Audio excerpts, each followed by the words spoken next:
Hello everyone, my name is Lucio Mellace, and welcome to the show.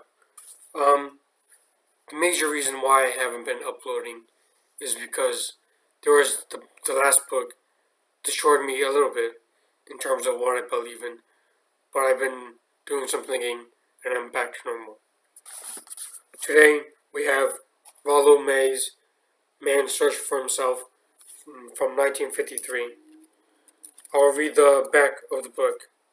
Loneliness, boredom, emptiness, these are the complaints that Rollo May encountered over and over from his patients. In response, he probes the hidden layers of personality to reveal the core of man's integration, a basic and important sense of value. Man's search for himself is an illuminating view of our predicament in an age of overwhelming anxieties and gives guidance on how to choose, judge, and act during such times. On page 3, under the section, The Loneliness and Anxiety of Modern Man, Rollo May states, quote, "What are the major inner problems of people in our day? But what underlies these problems?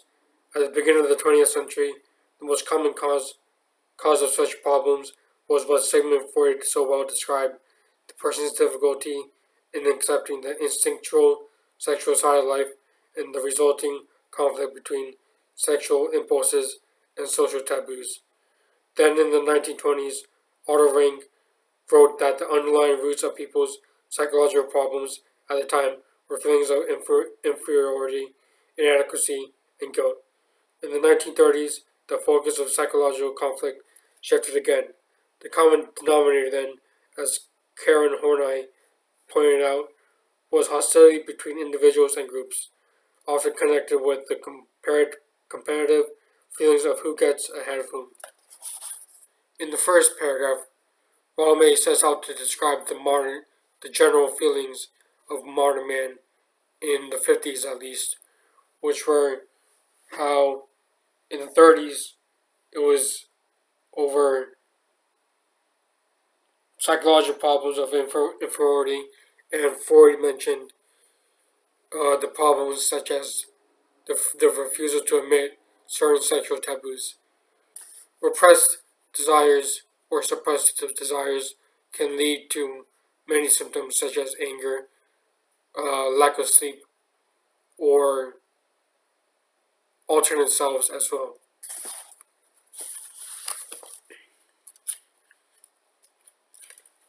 Moreover, in the next page, Rollo May states the chief problem of the people in the middle decade of the 20th century is emptiness.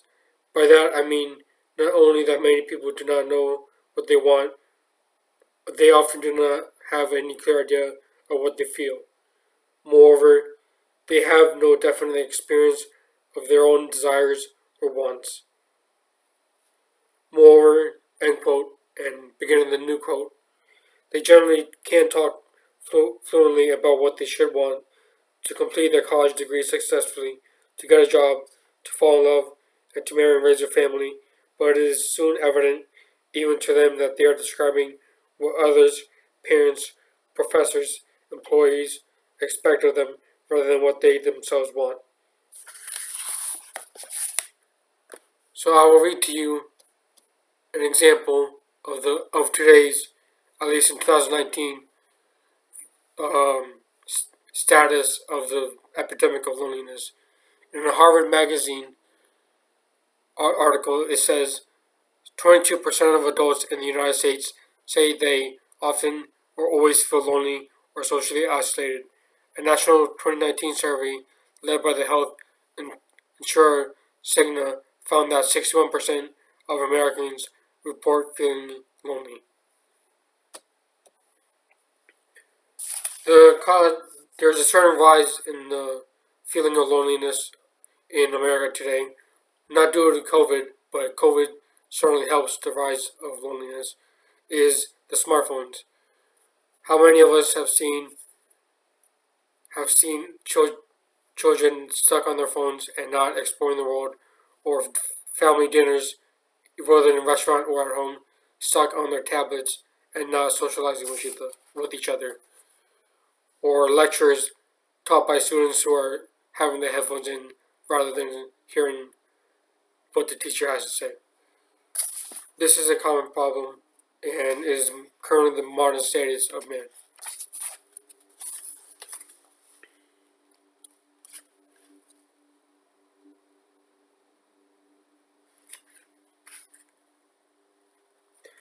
On page 13, it says, quote, loneliness is such an omnipotent and painful threat to many persons that they have little conception of the positive values of solitude, and even at times are very frightened at the prospect of being alone. Page 13, under the subheading, loneliness. I do largely feel by myself and in solitude compared to the rest of the world. However, one must always keep in mind John Donne's poem, which Ernest Hemingway used in For Whom a Bell Tolls, no man is an island, or at least an island unto himself.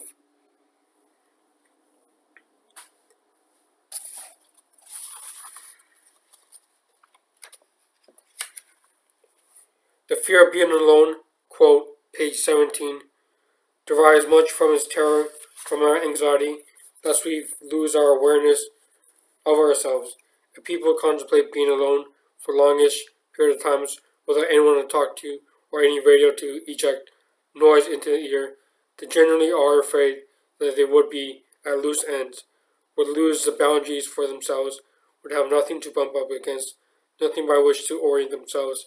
It is interesting that they sometimes say that if they were alone for long, they wouldn't be able to work or play in order to get tired, and so they wouldn't be able to sleep.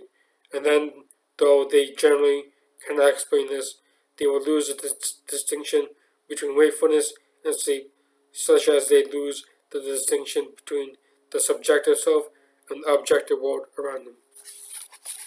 This comes from a quote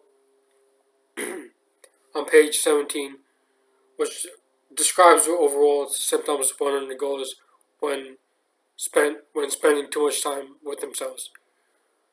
While the feeling of solitude does get to me sometimes, I largely enjoy being alone rather than being with others, mostly due to hearing voices such as Aronson in public, more so in public, but still when I'm alone as well, but to a lesser degree than when I'm in public.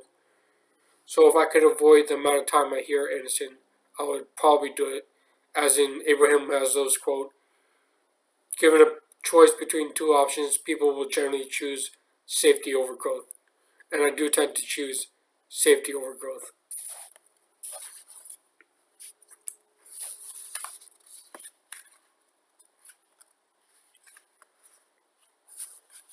On page 34, Rollo May references Nietzsche, who references Friedrich Nietzsche, a 19th century philosopher known for the Übermensch and thus spoke Zarathustra, as well as the Big Mustache. Friedrich Nietzsche, for example, proclaimed that science in the late 19th century was becoming a factory, and he feared that man's great advances in techniques without a parallel advance in ethics and self-understanding would lead to nihilism. Nietzsche's main project was to overcome nihilism, and the way in which one can overcome nihilism is to set a task for oneself, or a meaning. This goes back to Viktor Frankl's Man's Search for Meaning, in which Viktor Frankl, a psychologist, was sent to an Auschwitz camp, and he found how, even in the horrible midst of his time in that camp, he still found meaning, and he wondered, and before that, he wondered why people gave up while others still gave on. The main message of that book is if one has meaning, one can survive anything. And he quotes Nietzsche, who says, he who has a why to live can bear almost anyhow. So my plans for the channel is to review some more psychology books along the way, and like Jordan Peterson's 12 Books for Life, or Maps of Meaning, or more Carl Jung or Freud. I am preparing a forward review on my Goodreads, and I do plan on doing a series of John Milton, which should be fun since John Milton is my favorite poet, besides Ovid, Bukowski, Dante, and a few others. If you're feeling like an island unto yourself, as in the John Donne's quote, then this is a great book to start with, and I would highly recommend it. Thank you, and as always, thank you for watching.